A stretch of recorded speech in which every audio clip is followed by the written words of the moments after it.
Esta semana, João Miguel Tavares declara-se excursionário, depois de uma certa excursão a Évora, no fim de semana passado.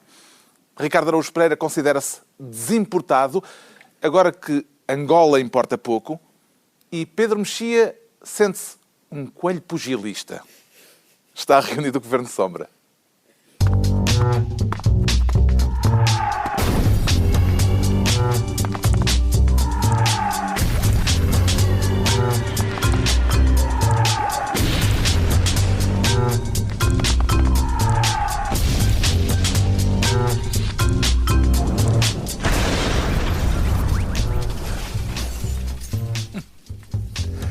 Ora viva, sejam bem-vindos no final de uma semana em que a política europeia se viu grega. E começamos justamente por aqui, ainda antes da distribuição das pastas ministeriais. Que significado, Ricardo Araújo Pereira, é que atribui ao facto do primeiro agradecimento do novo primeiro-ministro grego, Tsipras, ter sido para o Dr. House, no Twitter? No Twitter, exato. Não tenho Twitter, mas vi isso quando há as crescências do Twitter. É para, enfim, não sei se fica claro todo o desprezo que possuo relativamente ao Twitter. Mas houve realmente uma notícia que foi essa. Foi aparentemente o ator que faz Dr. House, o Hugh Laurie, escreveu um comentário de parabenização ao Syriza, e o Tsipras foi a primeira pessoa a quem agradeceu. Exato, agradeceu. Parece obrigado, que o doutor. Dr. House poderia ajudar a curar as maleitas da Grécia? Eu acho, quer dizer, ele está habituado a coisas parecidas, não é? São maleitas muito complexas, que ao princípio parece que ninguém consegue sequer saber a origem. É isso mesmo. Por exemplo, esta semana Joseph Stiglitz, prémio Nobel, não quero fazer de maneira nenhuma usar um argumento da autoridade, mas trata-se de um prémio Nobel, meu Deus, disse, não, o problema não é a Grécia, é a Alemanha. Eu não percebo nada de economia, mas tomei boa nota, exato, como aliás Nosso Senhor, mas tomei boa nota desta posição. E sente-se sirizista? Diz que sim, por favor. Não, diz que não. Porque Diz que não. Por uma razão, é que pela primeira vez íamos ter... Há quantos anos é que isto dura, este programa? 5 anos? 6 anos? Mais. Ias concordar comigo? Não, era a primeira vez que tu defendias um governo e, portanto, podias apanhar na cabeça por causa disso. Porque tu estás na posição mais vantajosa de nós todos, é que não há nenhum governo eleito do Ocidente que tu aproves. Eu nunca sou a favor de governos, pá. Exato. O problema deste tipo é ele é excessivamente inteligente. Ele é esperto. Sou a favor Esse teu excesso de inteligência é muito irritante. Vamos lá ver, nós estávamos em Paris, quando foi o entusiasmo com o Hollande. O Hollande é o Syriza. Eu sei, Temos porque países encostados a uma o parede. Hollande é uma espécie de uma lula, mas destes vê-se que quem não Não, este é concorda com um isso. tubarão. Este é um É uma tubarão. lula, mas... Este é um tubarão, estes mas sem vê-se dentes. Uma cataplana... tem um esqueleto interno, não é? Mas, por exemplo, lá o Motar, que é Ministro das Finanças, eu gostei do homem, atenção, ele parece... Já vamos falar dele. Mas que sentimentos é que... Tenho um sentimento. Mas peraí, Tenho quando ele diz sentimentos eu gostei do mistos. homem das finanças, Gostei, sim, significa que senhora. não está a gostar muito do Tsipras. Não, e o Tsipras, atenção, eu tenho algum Mas já ele veste-se como entusiasmo. tu. Tenho algum entusiasmo com aquele atrevimento, pá, até que enfim eu gostava... E o atrevimento, por exemplo, de fazerem uma aliança de governo com Isso é um partido esquisito. homofóbico e nacionalista, xenófobo. É uma questão de prioridades, não é? Primeiro estamos todos contra a Europa, depois logo vamos ver o que é que... Acho que eu tinha razão. Quem? Marine Le Pen. Marine Le Pen, pois, ela viu logo que Marine havia ali Le Pen viu potencial, logo que havia um casamento. potencial de união. Mas há aqui dois sentimentos distintos em relação ao Syriza. Isso até em Portugal. Há muitos portugueses que estão com esperança. Ninguém percebeu ainda os sentimentos do Ricardo. Pois, porque os meus são os da pessoa que está de fora a ver os sentimentos dos outros, sempre. Não se comprometendo com nada. Exato. Não, vamos lá ver. Então, Okay. os meus são estes. Dá para a realização a registrar este pequeno momento? É dar jeito de vez em quando lembrar as pessoas e isso. Imporem promoções. Não, os meus são os É, seguintes. dá Eu tenho esperança. Eu estou na posição, já escrevi sobre isso, estou na posição do... Nem sequer é o rabejador, porque o rabejador tem mesmo coragem, tem de andar ali agarrado. É certo que é a extremidade do boi que é menos perigosa, mas ainda assim aquilo tem alguns perigos.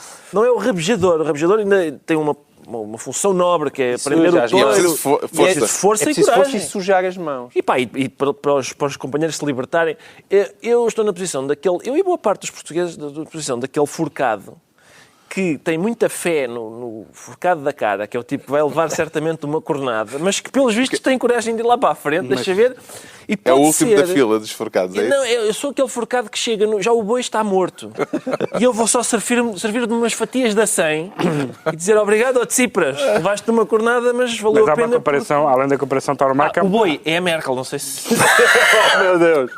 Oh, meu Deus, estás a ver? Além da comparação Tauromarca, há uma comparação futebolística, que é, houve imensa gente que fez esta semana aquilo que se fazia, nomeadamente dos benfiquistas, quando o Benfica andou em baixo, diziam, eu sou do Barcelona.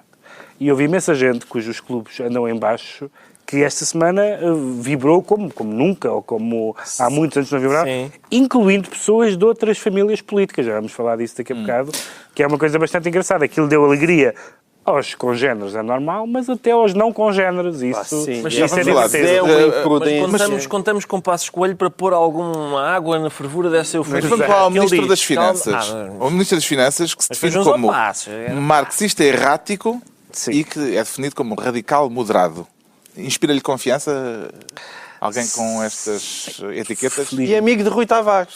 E amigo de Rui Tavares. Felizmente, quase todos os marxistas que estão na política são erráticos, não estávamos lixados. Se fossem marxistas não erráticos, isto... São os piores. Sim, não, felizmente são todos marxistas como o Ricardo. São marxistas no sentido lato do termo, que é perfeitamente compatível com qualquer ambiente e com qualquer... Estás a tentar ser ofensivo, mas acaba por não conseguir. Mas eu devo dizer que toda a gente conseguiu... E quando eu e os meus companheiros tomarmos conta disto, encontramos-nos no Campo Pequeno. Tu e os outros 4. Toda a gente arranjou alguma razão para ficar contente com o que aconteceu na Grécia. E eu também. Eu também. Mais do que uma razão. Até se calhar o Sr. Mondragão, mas e não é necessariamente necessariamente a razão da vacina, a ideia de que isto vai correr mal. Não, isso é a tua, portanto não é a minha.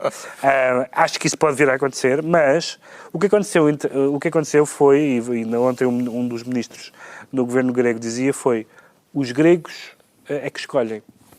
E, de facto, evidentemente que para um eurocético, ouvir dizer que quem escolhe o futuro da Grécia são os gregos, como quem escolhe o futuro de Portugal são os portugueses, etc., é uma coisa bastante... Afinal, parece que os povos, as nações, essa velharia, continuam a querer ser governados por eles próprios. Que o oposto disto seja uma xenofobia anti-alemã é o preço a pagar. Mas eu acho... Agora, não quer dizer que o que os povos escolhem para si próprios seja necessariamente o caminho da salvação. Mas é um bom princípio. E depois não são só os povos que escolhem, porque há os mercados que também votam. Ponto número 1. Ponto número 2. E que votaram este impulso que é com a queda da Bolsa de Atenas de mais de 11%.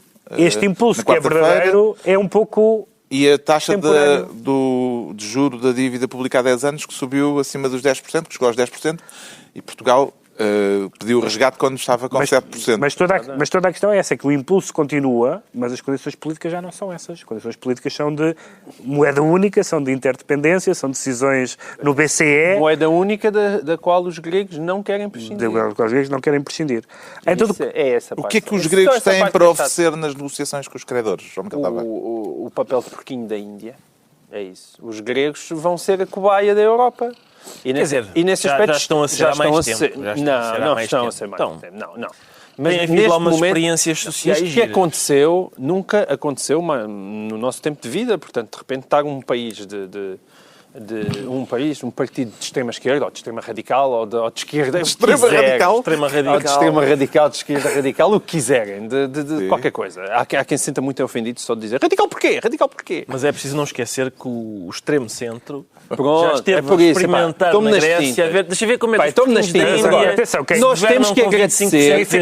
Quem fica zangado com a designação radical deve ir protestar com as pessoas que deram ao partido coligação de esquerda radical. Portanto, são essas... O partido chama-se assim, coligação de esquerda radical, é o que quer dizer Siriza. Portanto, mas eu devo dizer que é muito bom, que radical. É breaking news. Há aquele momento em que, imagina que eu não estava a seguir a situação grega, não sabia de nada e recebia no SMS um SMS a dizer: a extrema-esquerda chegou ao poder. E eu ficava preocupado. Por eleições. Eu, não estava à espera. Quando é que isto aconteceu? A primeira vez que aconteceu. Nunca aconteceu. Mas nesse aspecto... Em Chipre, o Partido Comunista ganha eleições. Agora, deixa-me só esclarecer e agradecer a Tsipras, porque eu acho que isto está aqui um ato de uma extraordinária... O Allende, não é? Não, na Europa. Na Europa. Sim. Mas há aqui um ato que é de uma extrema generosidade, porque isto realmente é a Europa, e a Grécia em particular, que está a padecer de uma doença que ninguém sabe realmente muito bem como é que há de curar, e de repente alguém acha que pode ter ali um medicamento que quase de certeza há mais probabilidades de matar o paciente do que o salvar, e Tsipras e 36% dos gregos levantam a mão e dizem: eu quero experimentar esse novo fármaco. A questão é financeira ou é política, neste momento? A questão é as duas coisas, não é? O problema é esse. O problema é que Tsipras acha que a questão é política, esquecendo que depois a matemática não bate certo. A matemática não bate certo. Portanto, tendo em conta a total dependência que a Grécia tem de um financiamento externo e, ao mesmo tempo, o desejo de permanecer na União Europeia, eu diria que isto é uma quadratura do círculo. Mas não há também o desejo da União Europeia de manter a Grécia dentro de si própria? A exposição dos bancos alemães à Grécia mas e depois o problema é, a Grécia diz não pagamos, Portugal diz não pagamos, a Irlanda diz não pagamos, a Espanha diz então também não pago, a Itália diz não pago, a França também diz não pago. Eu não percebo onde é que está o dinheiro para isto tudo. E as pessoas continuam a insistir. Pessoas que eu prezo e cuja inteligência eu prezo, mas isto é uma espécie de pensamento mágico. As pessoas caíram numa espécie de pensamento mágico. A fé, o entusiasmo da esquerda moderada na vitória do Syriza, esquecendo que o PASOK teve 4%. Mas João Miguel, há dois tipos de fanatismo. Não é? O fanatismo das pessoas que dizem não, nós não pagamos e depois onde é que se vai buscar o dinheiro para não pagar? Mas também há outros, as pessoas que dizem paguem e eles, mas nós não temos dinheiro para pagar. Mas ainda assim o que têm feito até agora... As economias não crescem. As economias não crescem, mas ninguém está aqui a defender que há uma solução fácil. Pois. Agora, esta que foi tomada... Mas há quem defenda que há uma solução única. Eu acho que há uma solução única. Mas justamente... A questão da austeridade é uma solução única com matizes, não é? Agora o Draghi tem um novo plano, pode ser que melhore as coisas. As coisas vão mudando muito lentamente. A outra parte positiva é, finalmente, e é uma coisa que raramente acontece em política, diz, bom, há um pensamento único, o caminho que toda a gente está a seguir não está a ser contrariado, mas de facto depois não chega a um outro caminho alternativo. Agora vamos ver se resulta. Esta é uma vantagem inestimável. Eu não colocaria demasiada pressão nesta alternativa. Porque nós estamos a dizer, vamos ver se a alternativa resulta. Pode não resultar. O caminho único já vimos que não resulta. Não vimos. Desculpa lá. Não vimos. Porque a nossa dívida está em 130. A nossa dívida está de facto em 130. Espero que não estejas a dizer logo na primeira semana que se não resultar não quer dizer nada. Não, estou a dizer, não ponhamos demasiada pressão porque ninguém vai poder dizer, a minha que era boa. Não, até agora não há nenhuma boa. Agora não há nenhuma alternativa boa. Mas esta nunca foi experimentada. Esta nunca foi experimentada. Vamos ver o que é que dá, certo? A que foi experimentada já vimos que deu mau resultado. Foi julgado. Agora vamos julgar. O Dr. Pereira, certamente com a sua memória de elefante, relembrar-se-á daqueles momentos a dizer Portugal é a próxima Grécia. Portugal é a Grécia. Portugal não é... Podem admitir que Portugal, ao fim de 4 anos de austeridade, não está na situação da Grécia. Sim, é difícil tu dizeres que a austeridade não resultou a nada em Portugal. Nada, mas não resultou. Quer dizer, a dívida está em 130, a dos gregos está em 175. Realmente não somos a Grécia. Mais ou menos a mesma coisa. Não, realmente não somos a Grécia. A dívida está nisso e o juros. Mas os gregos aplicaram a mesma... Mas que não... Estás com os juros da dívida historicamente baixos. Que não resultou na Grécia, podemos dizer. Exato. Os gregos aplicaram a mesma solução. Já esteve mais alta aqui. Está bem, sim, mas quer dizer... Mas aí aliás, por uma razão. O PASOK, o Partido Socialista Grego, em 2009 teve 40 e tal %, agora teve 4%. O que é que o PS português tem a ver com o Syriza? O que é que tem em comum? Por um lado pode dizer, bom, é muito estranho porque a família política deles é um partido que teve 4%, não foi o partido que teve 36%, ponto número 1, e ponto número 2, a política externa, a política financeira de António Costa, imaginando que nós sabemos qual é, não é exatamente a de um partido de extrema-esquerda. Aliás, houve desentendimento interno no PS esta semana. Isso seria estranho, mas, na verdade, forma de abordar o que nós vemos é uma coisa ligeiramente diferente, que é o entusiasmo que o Syriza gerou fora da sua área política. Ninguém acha que há 36% de pessoas da extrema-esquerda na Grécia. O que acontece é que as pessoas da esquerda tradicional mudaram-se de armas e bagagens para o Syriza. Há ali uma esperança, há ali um discurso alternativo e, de facto, o PASOK tinha tido 40% há 5 anos, há 6 anos, agora teve 4. Para onde é que foram essas pessoas? Se nós fizermos quase a transferência automática, dá quase uma espécie de OPA sobre o PASOK. Foi um bocadinho menos até do que tinha. Portanto, não é exatamente como se o Syriza tivesse sido eleito por um mar de radicais. Há, de facto, um deslizamento da opinião da esquerda para a esquerda, que é normal. Mas a situação criada pela vitória do Syriza, com a inevitável discussão sobre a dívida, parece-lhe favorável ou desfavorável a Portugal? Miguel Tavares. Como eu disse, acho que a situação é favorável a Portugal, como eu acredito profundamente que aquilo vai correr mal e acho que aquilo não é nenhuma alternativa viável. Pode ser evidente para as pessoas, como o Ricardo Araújo Pereira, perceberem que aquilo não é nenhuma alternativa. Vai correr mal agora, no sentido de que a Grécia vai... António Costa, aquela intervenção de António Costa, não, pode não correr bem para o PS, depende do que é que entendes por isso. Estou a falar para o PS. Mas o PS, eu acho que o PS vai ser o próximo governo. Para Portugal vai ser bom. António Costa deu um passo claramente maior que a perna. Ele tem que ter alto. Ele tem que ter... Eu acho que, aliás, no segundo dia... Ou seja, se António Costa tivesse esperado 24 horas, já não tinha falado. A partir do momento que se percebe, espera, o salário mínimo era mesmo para passar outra vez 500 para 750 euros. E outras medidas que foram logo tomadas de seguida. Eu acho que António Costa já ficava calado. Porque esta colagem aos seguintes é altamente perigosa, porque aquilo tem tudo para correr mal. E daqui a nada, evidentemente, se eu fosse Passos Coelho e Paulo Portas, vou levantar o dedo e dizer: olha, este não foi este senhor que estava muito entusiasmado quando o Syriza ganhou. Passos Coelho referiu-se às ideias do Syriza como... um conto de crianças. O partido ganhou as eleições, sim, ele disse. O partido ganhou as eleições, não isso disse eu Syriza. Acho normal. Porque o Passos Coelho tem horror... Eu queria perceber se o João Miguel Tavares sentiu a frase do Primeiro-Ministro de forma pessoal, enquanto autor de livros infantis a explicar assuntos económicos. Eu não só sou autor de livros infantis, como um dos livros infantis, Product Placement, chamado A Crise Explicada às Crianças, está publicado na Grécia. Portanto, foi mesmo, não estou a brincar, foi mesmo publicado na Grécia. Será que foi isso que fez a diferença? Não fez a diferença porquê? Porque as crianças que leram o meu livro e que já estão suficientemente investigadas sobre qual é o caminho a seguir, ainda não estão a votar. Mas acho que aquele meu livro, daqui a 20 anos, vai ser muito promissor. Mas eu acho natural que o Passos Coelho acuse o Tsipras de ingenuidade e de conto de crianças, porque, em princípio, o Passos Coelho tem horror a um tipo que se faz eleger a dizer: eu não vou aumentar os impostos, nem cortar nos salários. É o tipo de coisa que ele... abomina, não é? E depois, atenção, isto do conto de crianças é curioso porque o Passos Coelho já disse, isto de não pagar a dívida ou de reestruturar a dívida é um conto de crianças. O Sócrates tinha dito que a ideia de pagar a dívida era uma ideia de crianças. E, portanto, é entre estas duas criancices que nós temos de optar. O Passos Coelho... Também há a Cigarra e a Formiga, de Marcos Guedes. O Passos Coelho repudiou muito bem, acho eu, isto do conto de crianças, porque realmente a ideologia e a prática política de Passos Coelho não é um conto de crianças, é um filme para adultos. Infelizmente, o rabo que protagoniza esse filme é realmente o nosso. E é esse o teu contributo.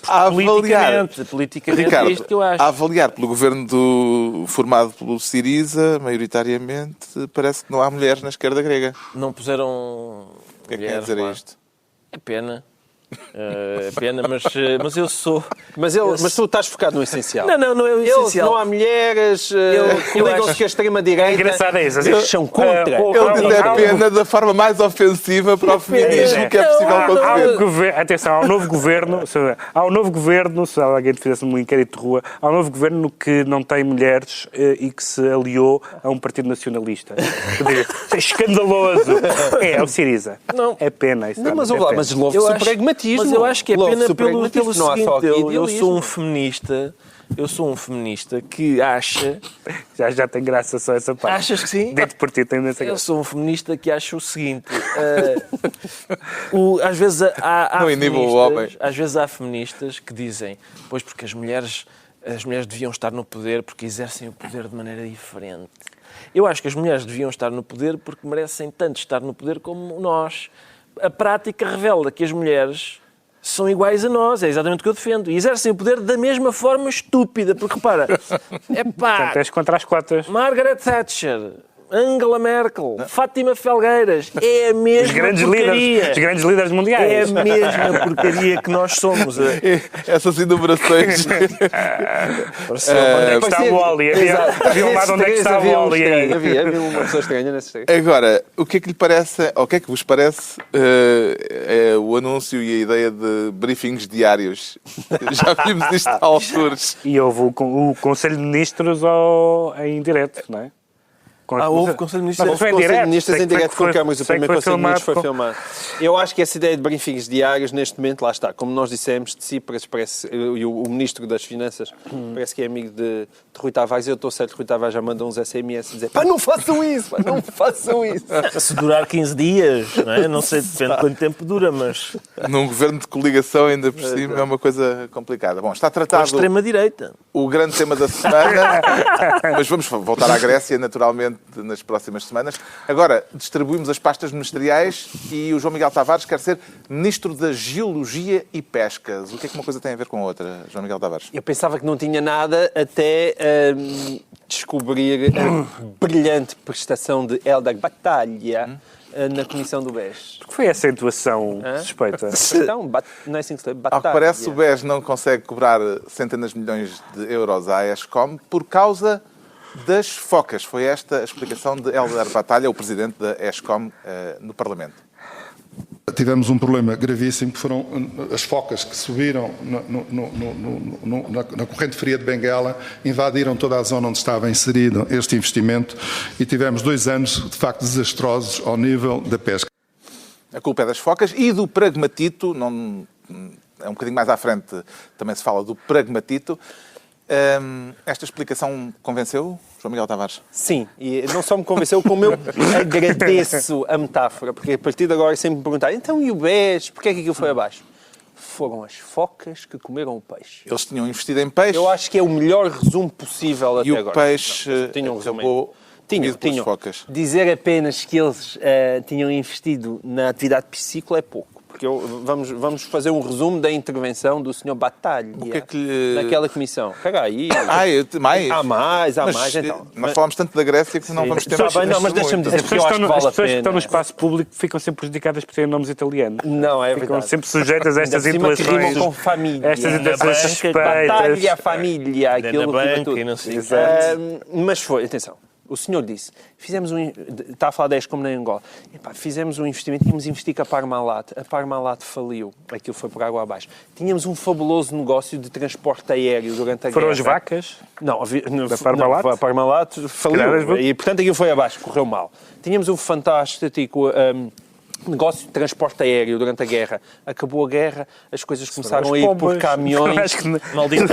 Tudo tinha uma... As coisas começaram a ir por caminhões, o negócio faliu. Estávamos na exploração de diamantes e aquilo estava a correr mesmo bem. Apareceu um calhau de 150 metros, o negócio dos diamantes faliu. Estávamos a investir na atividade piscícola, vieram as focas na corrente fria de Benguela, comeram o peixinho, o negócio faliu. Mas depois a ESCOM entrou no negócio dos submarinos. Fez 27 milhões em contrapartida. Agora foi o animal que apareceu aí. E a pessoa disse, estes 27 milhões têm que ser todos distribuídos pelos administradores desta casa. É bonito ver isso. Portanto, os negócios falhavam todos, mas de repente veio os submarinos e correu bem. O que é que a gente vai fazer? Vamos aqui distribuir os lucros pelos administradores. Eu não percebo porque é que não distribuíram pela ESCOM, já que aquilo estava tudo falido. Pelos vistos, todos os negócios em Angola correram mal. Será que algum do seu foi metal maravilhoso está na barriga das focas, Ricardo? Vamos lá ver. Primeiro, o meu metal não era vil. Era metal honestamente ganho. É sempre vil. Duvido. Vieram as focas não, o meu foi para os tubarões. Eu acho que o meu foram 2 ou 3 tubarões. Está no bandolhinho de uns tubarões. É como gatunos. Paga que devem. Bom, e comeu. Eu vou metendo aqui, vou fazendo estes apelos, mas é como apelar ao Estado Islâmico. Não interessa. Vamos lá ver. Eu gosto disto. Às vezes as comissões de inquérito muito técnicas e difícil de penetrar naquele jargão. Focas comeram peixe, eu isto entendo. Epá, é um conto infantil. Sim, dava-me jeito. E aposto que o teu gestor de conta nunca te justificou. Não, nunca me justificou assim. Como é que desapareceu o dinheiro? Foram as focas que comeram o peixe, tu tinhas dito, está bem. Pronto, já sei. Sim, senhor. Mas havia, a propósito da questão do BES, não sei se posso aqui lançar uma questão, que foi Ricardo Salgado, que veio detalhar reuniões que teve com Cavaco e Paulo Portas. Já se sabia de uma reunião com Cavaco, afinal foram duas. Foram duas. Uma foi... sabia com Paulo Portas. É giro porque esta foi em maio. E ele diz, foi pedir apoio institucional e, entre aspas, confiança, sublinha a palavra confiança, nos planos de recuperação do BES. Isto foi em maio. Em julho, o Presidente disse, os portugueses podem confiar no BES. Foi pedir confiança. O senhor Ministro Pereira tem toda a razão neste caso. Começaste em Dom Duarte, depois... É tudo igual. É igual. Esse é o drama dos portugueses. Quer um Presidente da República. Quer um rei. É igual. É igual. A questão do regime explicada às crianças. São um fanhoso. Um fanhoso. Não interessa. Seja qual for o regime, leva-se sempre com um fanhoso. Não são só fanhosos por fora, não é? Pois. São fanhosos por dentro. Mas, portanto, isto... Isso é ofensa. Fanhosos por dentro. Fanhosos por dentro. Pode chamar fanhoso por dentro ao mais alto dignitário da nação. Bom, mas isto é ceguíssimo o que ele está a dizer. Está assim a passar mais uma vez. Isto é gravíssimo. É evidente que se Cavaco Silva tinha conhecimento em maio de que realmente o BES estava à beira do descalabro, ele não podia ter tido aquelas declarações em junho. Isto compromete politicamente o Presidente da República e os titulares de cargos com quem Ricardo Salgado se reuniu? Não, compromete ter tido as reuniões em si mesmo, não compromete. Compromete ter tido informações e depois ter feito declarações públicas com a intenção de tranquilizar os depositantes e os mercados e não sei o que mais, que aparentemente passavam por cima das informações recebidas e do estado real das coisas. Mas eu não percebi. O Ricardo acha que Ricardo Salgado foi lá pedir ao Presidente para ele dizer aquilo que ele disse depois. Ele foi lá pedir, foi lá encomendar confiança nos planos de recuperação do BES. E passado um mês ou dois, o Presidente diz que os portugueses podem confiar no BES. É exatamente o mesmo sentimento que foi encomendado. Uma espécie de teleconfiança. Sim, mas aí é saber qual foi o grau de informação e que convicção é que o Presidente podia formar. Porque...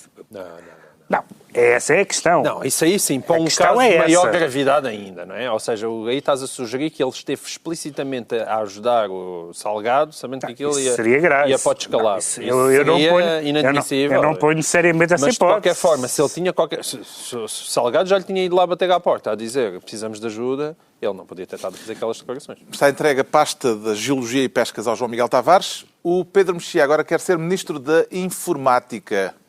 Não receia estar a meter-se em trabalhos com o PC? Com o PC? Não, eu tenho um Mac, por acaso não tenho. Mas porquê informática? Houve duas coisas que eu não percebi esta semana. Quer voltar à questão dos sítios? Sim, porque houve dois desenvolvimentos que aconteceram esta semana. Eu acho que, no meu balanço pessoal das coisas que aconteceram neste mandato, os sítios foi um dos mais graves. O Sistema Informático de Justiça, sim, que esteve em baixo para aí quase um mês.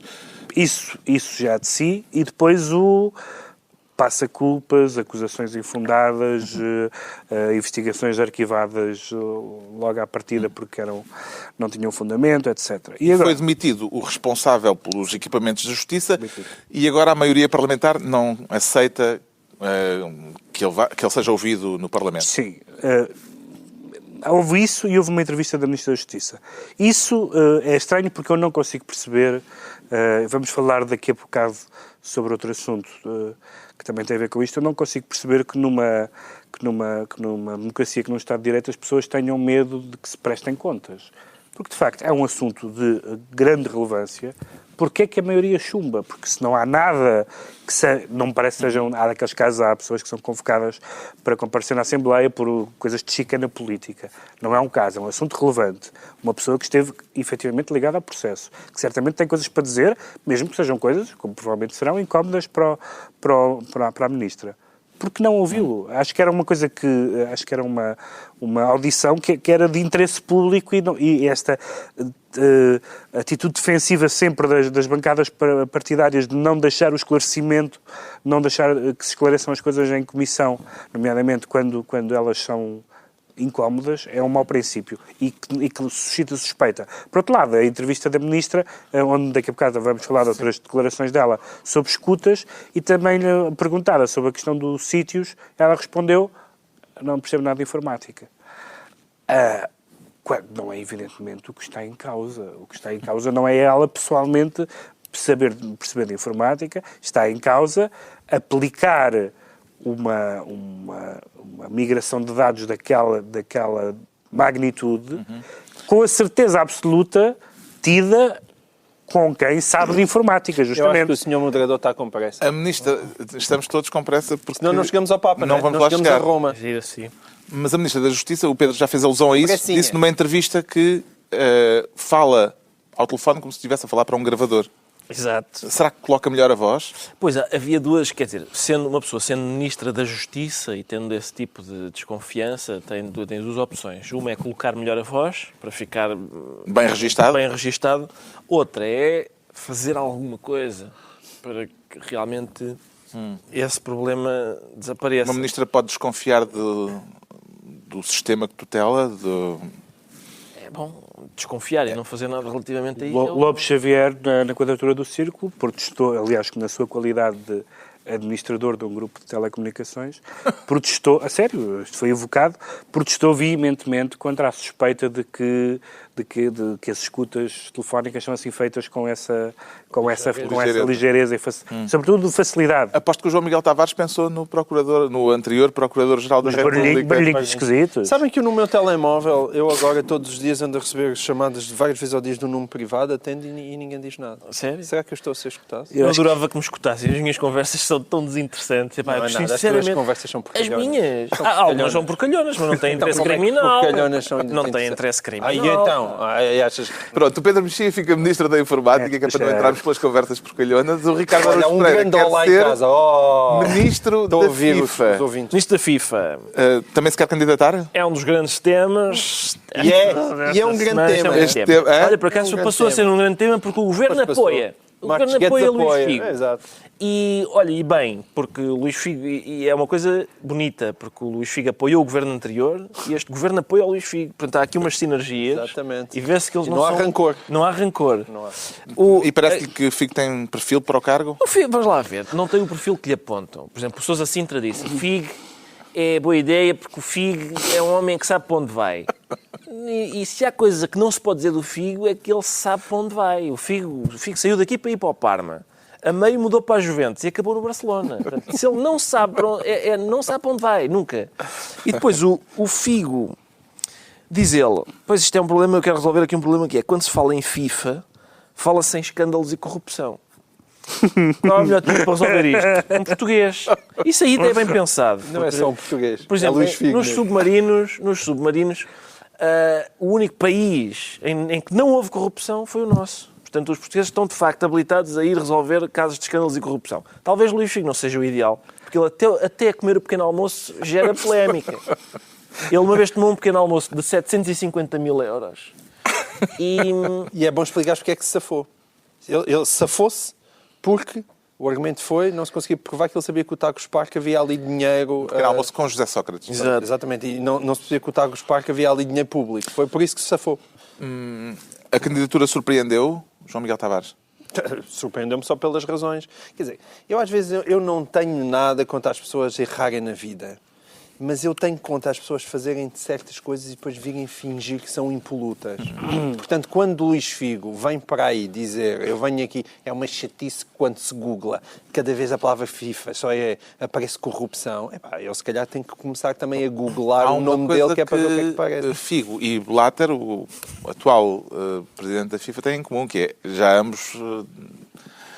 demonstraram que não têm assim um afeto por aí além por Cristiano Ronaldo. Mas essa é a única razão que eu vejo da importância desta candidatura e, aliás, do apoio do Governo, porque, de facto, nós temos tido várias humilhações e enxovalhos em termos de soberania com vários Estados, quer da União Europeia, quer Estados não europeus e pouco recomendáveis. Mas a grande ofensa a Portugal são as declarações, os palpites e as opiniões dos senhores Blatter e Platini. Isso é que tem escandalizado o patriotismo nacional. Portanto, temos que lá pôr um português para acabar com esta baralheira.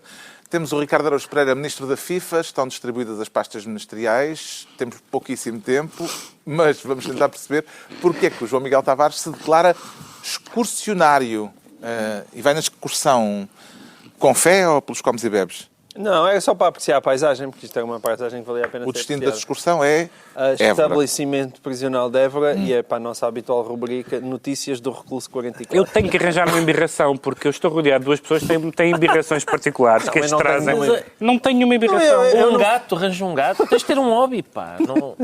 Eu gosto imenso. Que se eu estou rodeado por Sócrates e Miguel Sousa Tavares e eu não tenho uma embirração. Percebeu a razão de ser da excursão?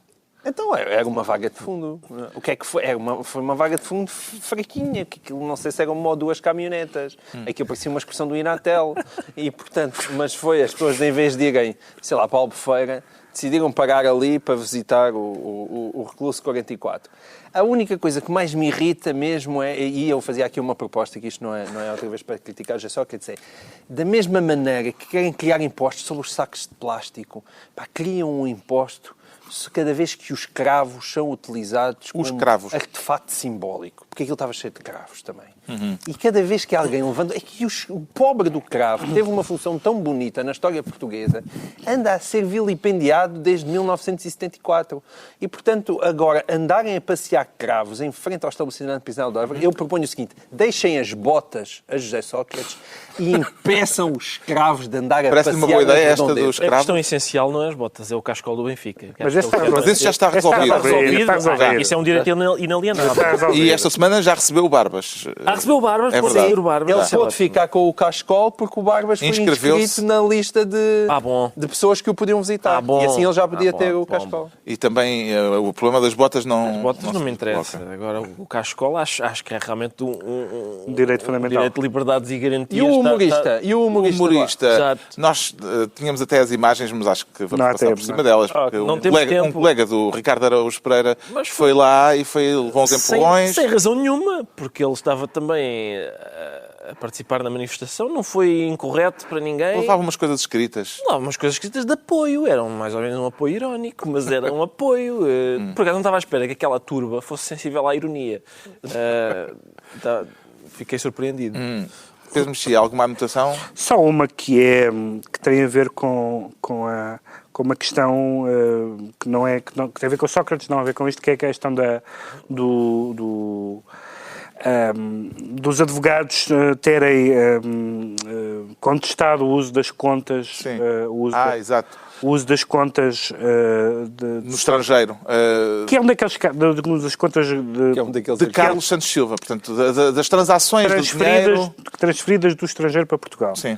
E é um daqueles casos em que, do ponto de vista jurídico, eles têm razão, no sentido que aquela amnistia fiscal que foi, aliás, aprovada no tempo de Sócrates, que permitia que as pessoas que trouxessem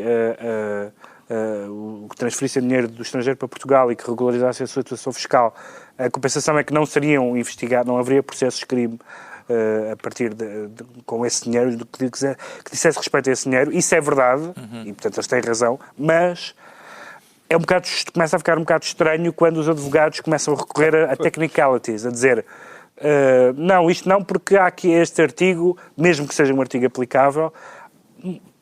Uma pessoa contestar escutas é uma coisa. Contestar que se vejam papéis começa a querer fugir demasiado, e é uma coisa que eu acho um pouco desconfortável do ponto de vista. Agora, eles têm razão, tecnicamente têm razão. Okay. Já sabemos porque é que o João Miguel Tavares se diz excursionário. E por que será que o Ricardo Araújo Pereira se sente desimportado? Desimporta-se de esclarecer? Desimporto com certeza. Muito rapidamente, não é? Muito a questão é esta. Rapidissimamente. O governo angolano impôs um teto às importações. E nós que estávamos tão lançados para ser um país exportador... Estávamos a vender cerveja com fartura para lá. E refrigerantes com fartura para Angola. Parece que outros tiveram a mesma ideia e acho que leram o mesmo livro, que isto é melhor exportar do que importar. azar. Eles descobriram o mesmo capítulo lá no Samuelson ou assim e, portanto, isto tem um lado positivo, que é, a partir do momento em que deixamos de depender tanto dos angolanos, se calhar o regime angolano vai voltar a ser visto à luz, vá. Achas que os direitos humanos vão... Basta acender a luz. Basta acender a luz. Vamos voltar a ser mais sensíveis aos direitos humanos? E se calhar vamos voltar a ser mais sensíveis. Eles já não nos compram assim tanta cerveja. Realmente, eu acho que já será caso para lamentarmos o preço baixo do petróleo, porque os angolanos criaram um plano anticrise porque o preço do petróleo baixou muito e eles têm menos receitas. Há uma história antiga que não sei se é apócrifa, se não, de que Salazar lhe disseram... Não é parábola. Que disseram a Salazar que havia petróleo em Angola e que Salazar terá dito, só nos faltava este. E de facto parece... isto que o Ricardo disse é verdade. Nós temos estado a ver Angola à luz do petróleo, ou seja, à luz deles serem ricos. À luz do petróleo? À luz do petróleo, não, mas não é uma boa imagem. Mas é uma boa imagem. Se não houver a luz do petróleo, nós começamos a ver as coisas de uma forma diferente e mais realista, se calhar. Isto vai ter impacto na economia portuguesa. O problema é esse lado, o problema é a vida real. Mas a luz elétrica é chinesa, portanto também não... A luz elétrica é chinesa, é verdade. Isso, não sei se me ias perguntar qualquer coisa, mas podes passar já para o coelho pugilista. Porque o coelho pugilista nós temos de saber o que é que...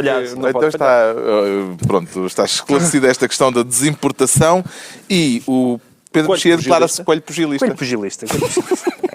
Podemos ficar só por aqui. Não, porque foi assim, tem sido meses muito difíceis para os católicos. Tem sido, porque a transição tem sido meses muito difíceis para os católicos. Logo coelho pugilista. Espera, porque todos os amigos agnósticos e ateus dizem: Sabem que é bestial? O Papa. E a gente fica farto. Eu estou farto dos incréus a elogiarem o Papa, e foram muitos meses de enxovalho. E finalmente as coisas voltaram aos eixos, porque o Papa começou a apanhar pancada.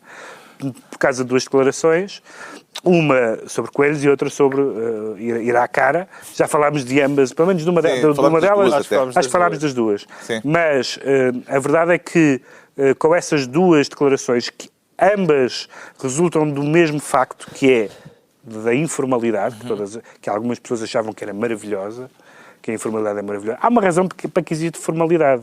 Formalidade existe para evitar estas coisas.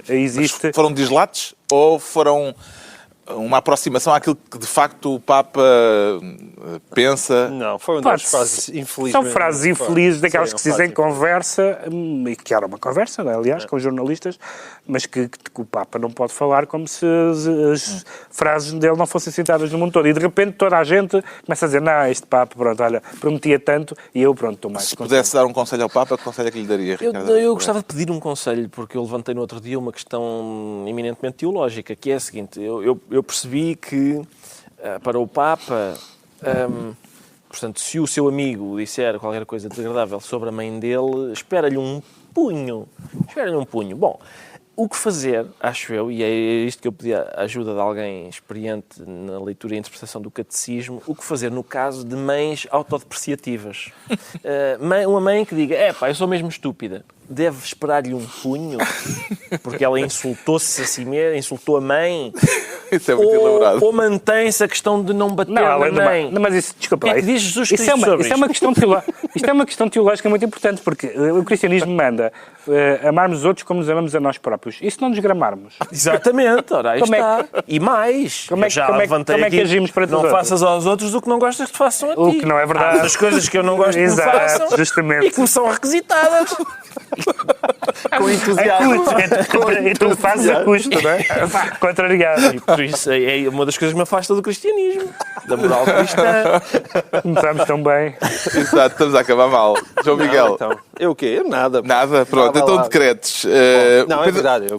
O meu é mais ou menos até o eu, mesmo que sou o sentido. gajo mais informal, de gajo e tudo, acho que o Papa está a exagerar um bocadinho. O Pedro Mexia decreta Toto Quirinale. Toto Quirinale, porque é como eles chamam à escolha do presidente da Itália, o Quirinal é o Palácio Presidencial, e o Toto, porque aquilo é um negócio de que eles apresentam 30 candidatos e depois vão sendo vetados, etc.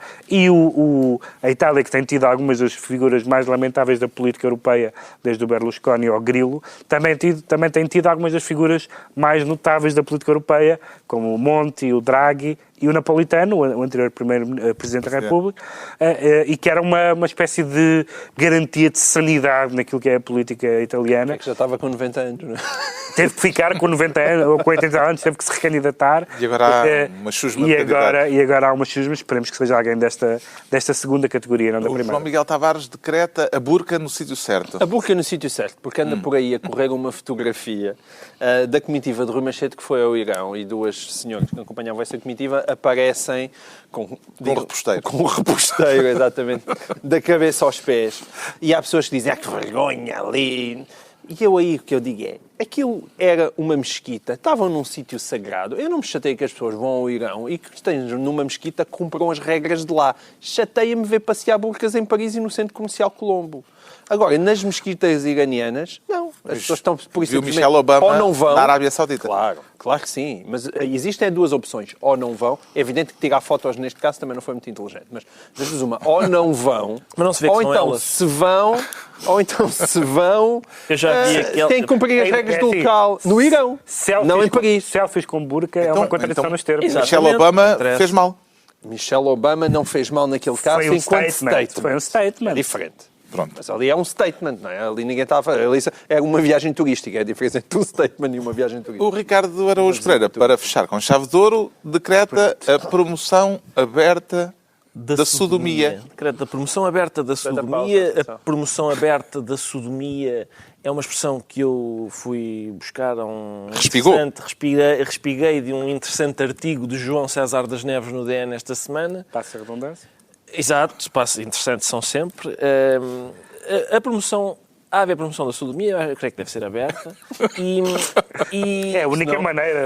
Acho que sim. Não, pode haver outras, mas depois o Sistema Nacional de Saúde entra em jogo. É importante dizer o seguinte, João César das Neves é dos homens que mais sabe de sodomia neste país, é dos homens que tem mais obra publicada no âmbito da sodomia. Eu quase não... Uma pessoa que queira ler sobre sodomia quase só conta com João César das Neves, porque não tem mais ninguém. As pessoas parecem, isto não é um assunto para a imprensa. Não, João César das Neves, quase semanalmente, um cantinho da sodomia. Pensava que ia dizer que ele põe o dedo na ferida. E põe realmente, e ele identifica algumas questões que lhe parecem estar mal no universo da sodomia e não tem vergonha nenhuma de as verbalizar. E, portanto, eu acompanho com muito interesse. Tira-lhe o chapéu que não tem. É verdade. Pronto, então está concluída mais uma análise da semana. 2 a 8 dias, à mesma hora, aqui, novo Governo de Sombra, Pedro Mexia, João Miguel Tavares e Ricardo Araújo Pereira.